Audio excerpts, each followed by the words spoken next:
like to open wide because to open wide makes us feel vulnerable.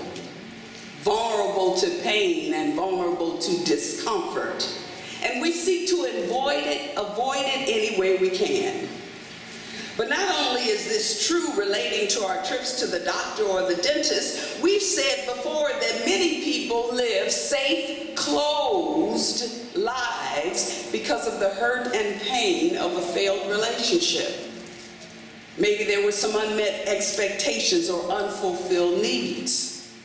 Instead of being open to the next opportunity God may be trying to send our way, we can find ourselves closed and rigid and unable to let go and ever be vulnerable to the possibility of being hurt again.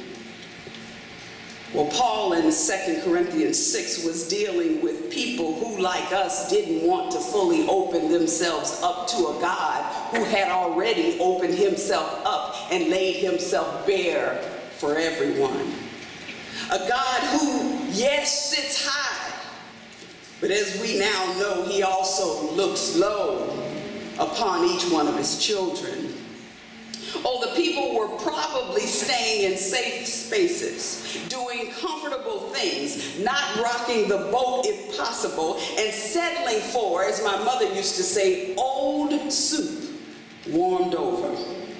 The same old thing, year after pitiful year, but each time expecting a different result. Now, you do know, or you may have heard, that the definition of insanity is doing the same thing over and over and expecting a different result. Yes, these folk in Corinth were holding their annual events and probably even losing count of which year it truly was. Oh my God. And they were doing it religiously.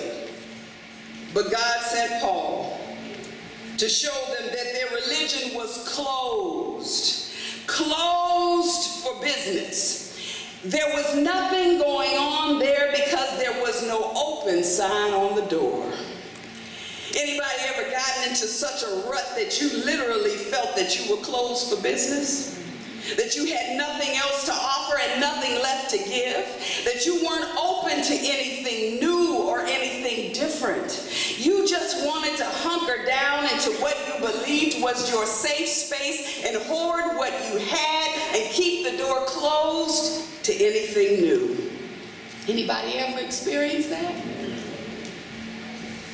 Well, feelings of shutting down, of closing down, often come in times of disappointment, hurt, and despair. When we're let down or when we're outdone, when our battle seems just too hard to fight and victory is nowhere in sight, when we want to die but all we can do is cry, we often shut down.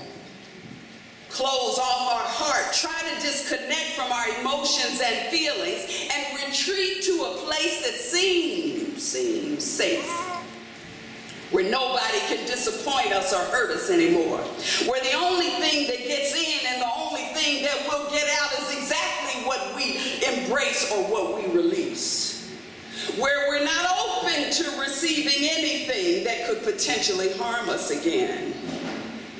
The times when we actually ignore whatever God is sending our way to help us. You know, that thing which is designed to set us free. Anybody in here know anything about being closed for business?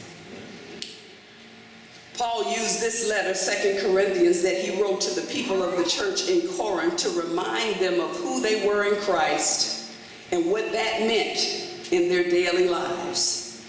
Just before the chapter that we're focusing on for the message today, in chapter 5, Paul tells them that we no longer view one another from a worldly point of view.